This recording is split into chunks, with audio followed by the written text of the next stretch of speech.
Hello student, स्वागत है आपका आपके YouTube channel paper study different way of learning में। और इस क्लास में जियोग्राफी के 20 MCQ प्रश्नों को हम हल करेंगे। तो आपके सामने पहला प्रश्न होगा,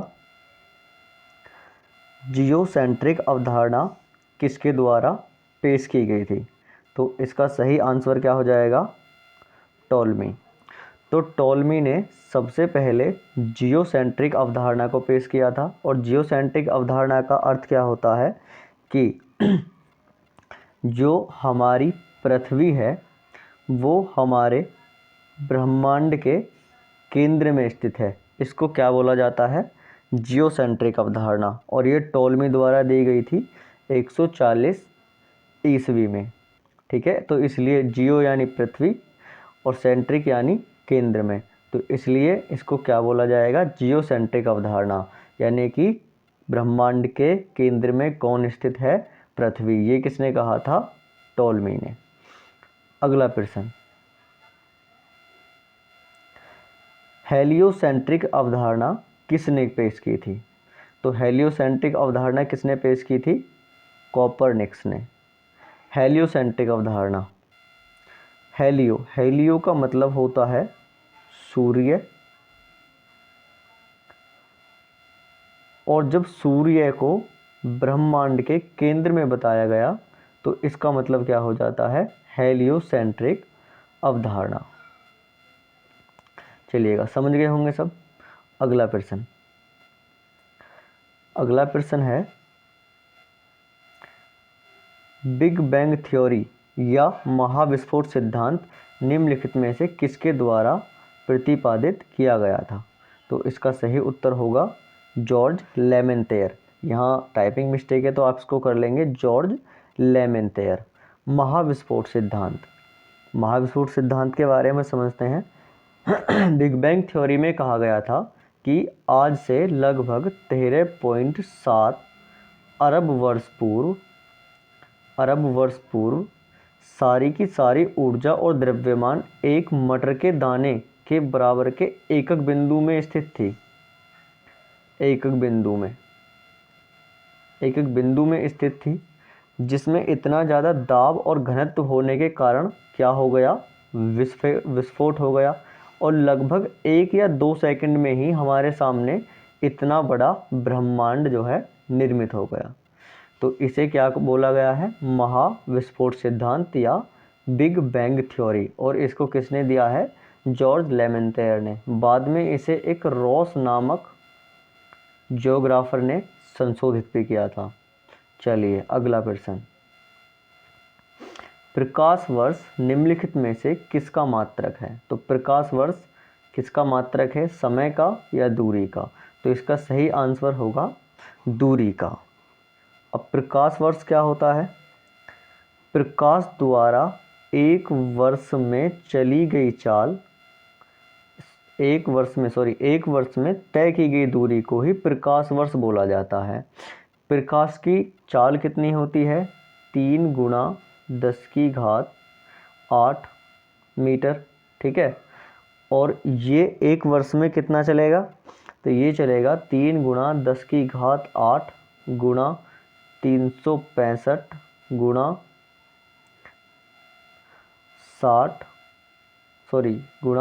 24 गुणा 60 और गुणा 60। ठीक है, और जब हम इसको कैलकुलेशन करेंगे इसकी, तो कितना निकलेगा? आएगा 9.4 गुणा 10 की घात 15 मीटर। यानी कि एक प्रकाश वर्ष बराबर क्या होता है? एक प्रकाश वर्ष बराबर 9.46 गुणा 10 की घात 15 मीटर। और ध्यान रखेंगे कि प्रकाश वर्ष किसकी इकाई होती है? तो दूरी मापने की इकाई होती है प्रकाश वर्ष। अगला प्रश्न, ब्रह्मांड लगातार विस्तृत हो रहा है, यह ज्ञात होता है।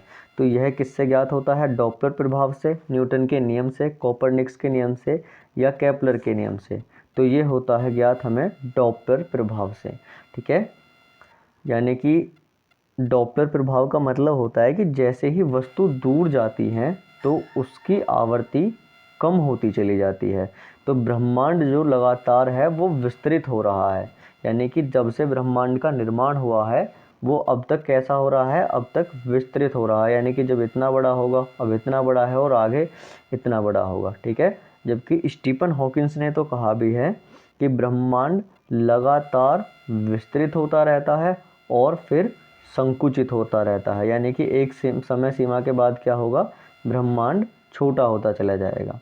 अगला प्रश्न, पीला ग्रह किसे कहा जाता है? तो पीला ग्रह किसे कहा जाता है? बृहस्पति को। पीला ग्रह किसे कहा जाता है? बृहस्पति को। और क्या कहा जाता है? पृथ्वी। और क्या कहा जाता है? इसे सबसे गर्म ग्रह भी मानते हैं क्योंकि यह पूर्णतः गैसों से बना हुआ है। और अगर बात करें पृथ्वी, तो पृथ्वी को क्या कहा जाता है? तो पृथ्वी को कहा जाता है नीला ग्रह। पृथ्वी को क्या कहते हैं? नीला ग्रह। और एकमात्र ग्रह जिस पर जीवन है वो कौन सा है? पृथ्वी। अब बात करें अरुण ग्रह की, तो अरुण ग्रह को क्या कहा जाता है? तो अरुण ग्रह को कहा जाता है हरा ग्रह। हरा ग्रह, क्योंकि यहाँ पे क्या पाई जाती है? CH4। और वरुण ग्रह को क्या कहा जाता है? तो वरुण ग्रह को कहा जाता है सबसे ठंडा ग्रह। ठंडा ग्रह। ठीक है, अब ध्यान से देखेंगे दोबारा। बृहस्पति को क्या कहा जाता है? पीला ग्रह। पृथ्वी को क्या कहा जाता है? नीला ग्रह। अरुण को क्या कहा जाता है? तो अरुण को कहा जाता है हरा ग्रह। हरा ग्रह। और वरुण को कहा जाता है सबसे ठंडा ग्रह। क्या कहा जाता है? ठंडा ग्रह। इनमें सबसे बड़ा कौन सा होता है? बृहस्पति होता है। सही है, तो याद रखेंगे हमारे सौरमंडल का सबसे बड़ा ग्रह कौन सा हो जाता है? बृहस्पति। अगला प्रश्न देखेंगे, पृथ्वी और चंद्रमा के मध्य की दूरी है। तो पृथ्वी और चंद्रमा के मध्य की दूरी कितनी है? 3,84,000। बात करें अब चंद्रमा की, तो चंद्रमा क्या है? चंद्रमा हमारी पृथ्वी का एकमात्र क्या है? हमारी पृथ्वी का एकमात्र उपग्रह है। और चंद्रमा पृथ्वी से कितनी दूरी पर है? तो चंद्रमा पृथ्वी से 3,84,000 किलोमीटर की दूरी पर है। अब अन्य प्रश्नों के बारे में बात करें तो चंद्रमा के अध्ययन को क्या बोलते हैं? सेलेनो।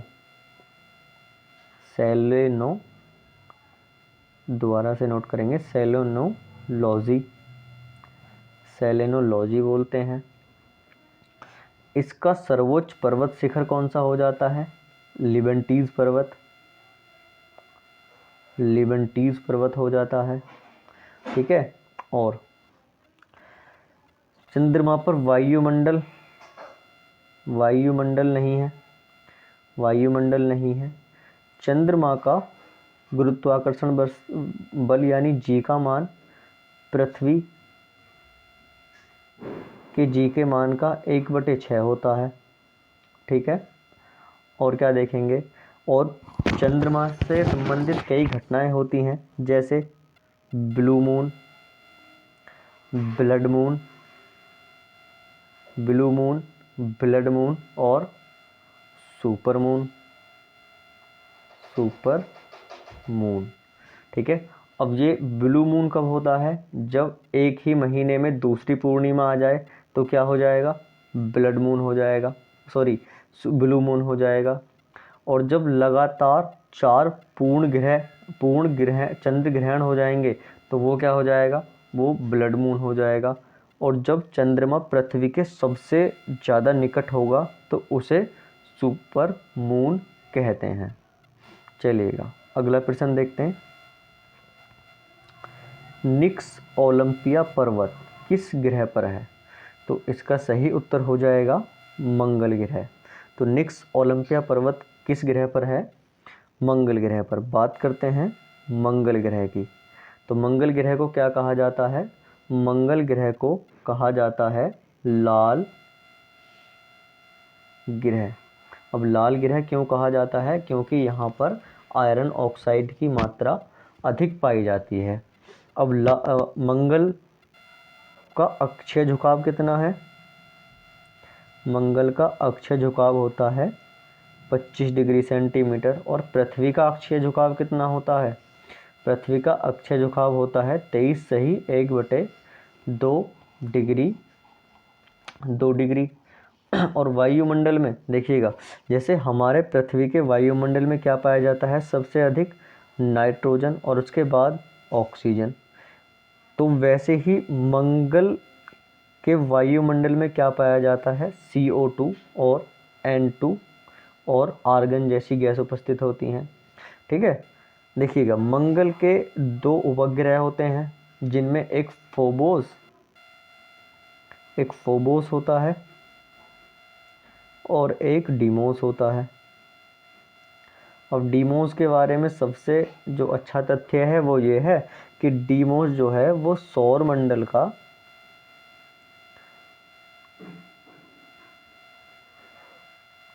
सबसे छोटा ग्रह है, सबसे छोटा उपग्रह है। जबकि बुध क्या है? सबसे छोटा ग्रह है। बृहस्पति सबसे बड़ा ग्रह है। शुक्र सबसे चमकदार ग्रह है। और शुक्र आकार एवं आकृति में किसके जैसा है? पृथ्वी के जैसा है। तो इसलिए इसे क्या कहते हैं? इसलिए इसे पृथ्वी की बहन कहते हैं। शुक्र को भोर का तारा एवं शाम का तारा भी कहा जाता है। चलिएगा अगला प्रश्न देखते हैं। श्याम विवर क्या है? देखिए श्याम विवर क्या है, तो इसका आंसर लगाएंगे जल्दी। कोई भी विकिरण प्रवाहित नहीं करता है उसे श्याम विवर कहेंगे। पराबैंगनी किरण को पार रक्त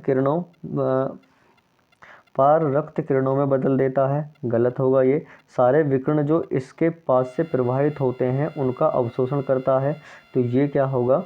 ये सही होगा। श्याम विवर यानी ब्लैक होल। तो श्याम विवर क्या होता है? Black hole. और ब्लैक होल होता क्या है? देखिए जब तारे की आयु खत्म होती है यानी कि तारा मरता है तो वो 2 तरह से बनता है। या तो बनेगा वो श्वेत वामन, ठीक है, या तो बनेगा श्वेत वामन या बनता है वो ब्लैक होल। क्या बनेगा? Black hole. और ब्लैक होल बनेगा तो क्या होगा? जब ब्लैक होल बनता है तो ब्लैक होल के अंदर इतना गुरुत्वाकर्षण बल होता है कि वह सब चीज़ों को अपने अंदर एब्जॉर्व कर लेता है।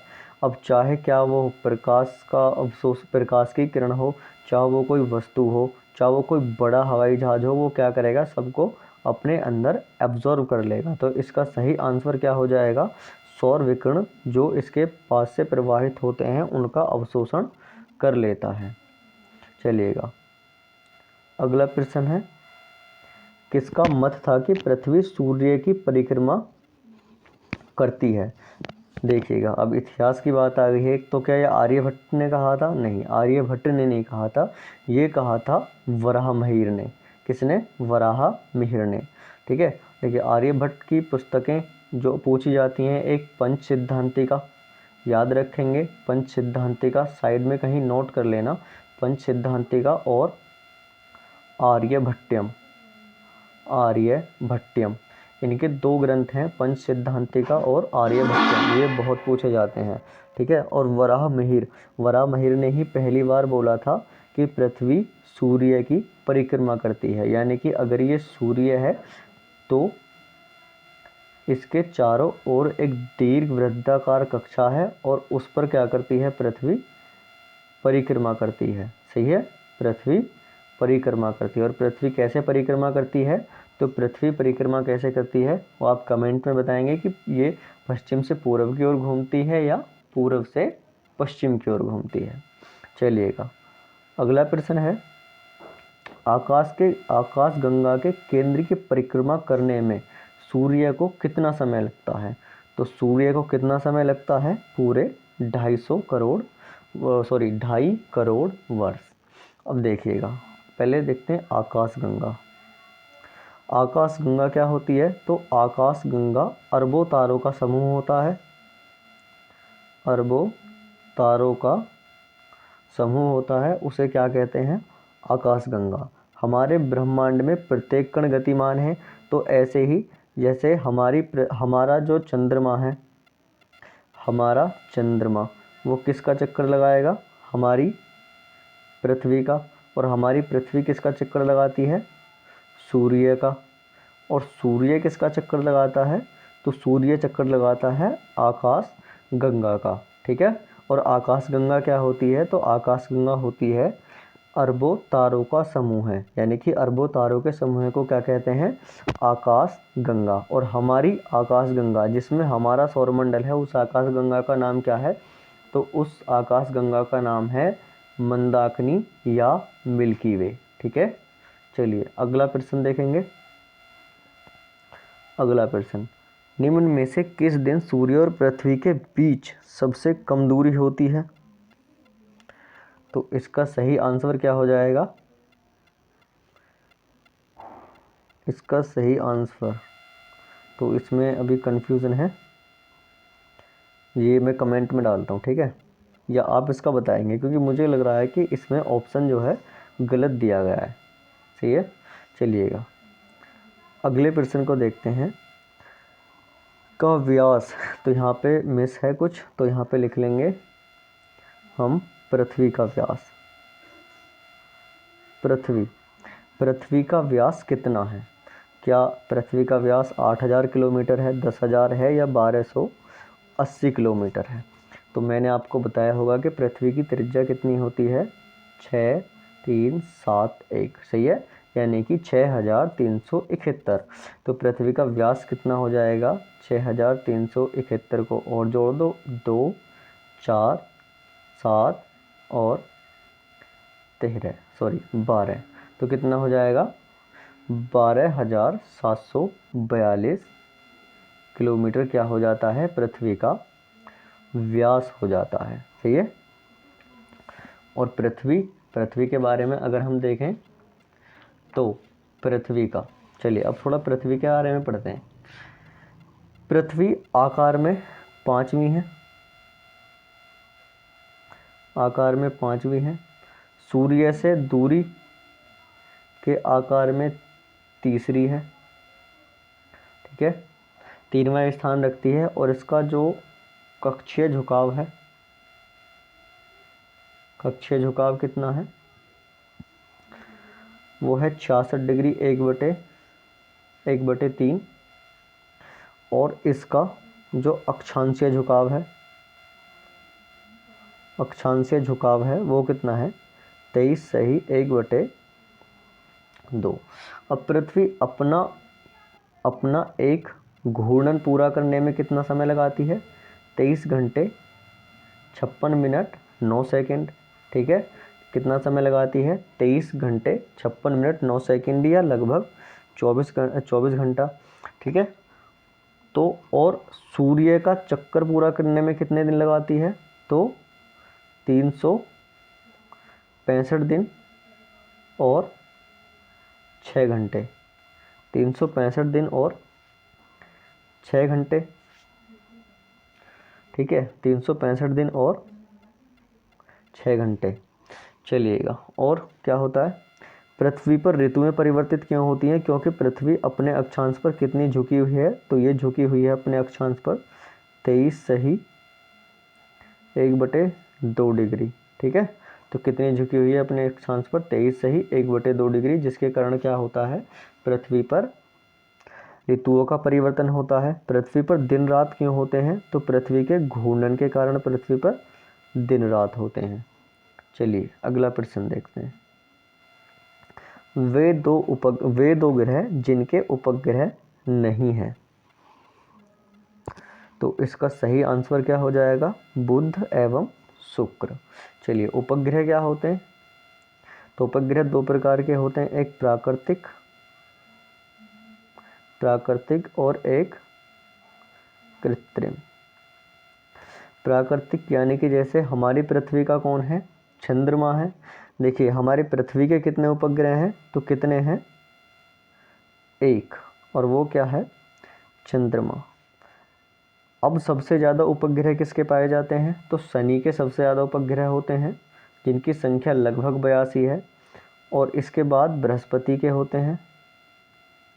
बृहस्पति के कितने उपग्रह होते हैं? तो वो होते हैं लगभग 68 बताई जा रही है संख्या। वैसे ही मंगल के मैंने आपको बताए फोबोस और डीमोस होते हैं। सबसे छोटा डीमोस होता है, सबसे छोटा उपग्रह डीमोस है, और सबसे बड़ा उपग्रह टाइटन है। अब ये टाइटन उपग्रह किसका है? तो ये है शनि का। अगला प्रश्न देखते हैं। तारे का रंग सूचक है, यानी कि तारे का जो रंग होता है वो किसका सूचक होता है? तो जल्दी बताएंगे। तो तारे का रंग किसका सूचक होता है? तो तारे का रंग सूचक होता है उसके ताप का। ठीक है। यदि और क्या अनुमान लगाया जाता है उससे? उसकी आयु का अनुमान लगाया जाता है। ठीक है। अभी हमारा जो सूर्य है वो कैसा है? वो वयस्क अवस्था यानी मिडिल एज में है, तो उसका रंग कैसा दिखाई देता है हमें? पीला। ठीक है, चलिएगा आगे बढ़ते हैं। एक निश्चित आकृति में व्यवस्थित तारों का समूह कहलाता है, तो इसको क्या कहते हैं? इसको कहते हैं नक्षत्र। सही है। यानी कि जब भी कोई ऐसे तारे हों, मान लो एक तारा ये है, एक तारा ये है, और एक तारा ये है, और एक तारा ये है, और एक तारा ये है, तो इनका एक निश्चित समूह होगा। तो इस पूरे निश्चित समूहों को हम क्या बोल देंगे? नक्षत्र मंडल। जैसे कि सबसे ज़्यादा नाम आता है सप्त ऋषि। सप्त ऋषि ये एनसीईआरटी में भी दिया गया है। सप्त ऋषि नक्षत्र मंडल, जो 7 तारों का समूह माना जाता है। इसके बाद अगला प्रश्न होगा, इसके दिन की अवधि तथा इसके सन्निकट पृथ्वी के ही समान है, यह सत्य है। किसके बारे में? यानी कि इसके दिन की अवधि समान है और यह इसके सन्निकट पृथ्वी के ही समान है, यानी कि तो ये किसके बारे में हो जाएगा? मंगल के बारे में, क्योंकि मंगल के दिन की अवधि किसके बराबर होती है?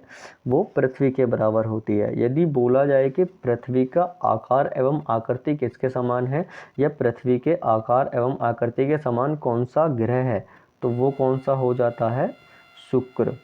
और बोला जाए कि पृथ्वी की अवधि यानी कि जो दिन की अवधि है वो किस ग्रह की अवधि के समान है और कौन लगभग उतना ही झुका हुआ है, तो वो कौन है?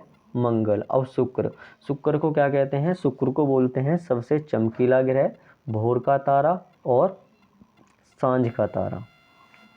अगला प्रश्न,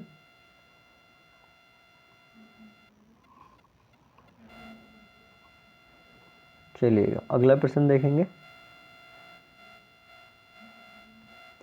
तारे अपनी ऊर्जा प्राप्त करते हैं, तो तारे अपनी ऊर्जा कैसे प्राप्त करते हैं? नाभिक के संलयन से प्राप्त करते हैं एक तो, और किससे प्राप्त करते हैं? ग्रेविटेशनल कॉन्ट्रैक्शन यानी कि गुरुत्वाकर्षण के संकोचन से। ठीक है, तो इसके आंसर क्या हो जाएंगे? पहला और दूसरा।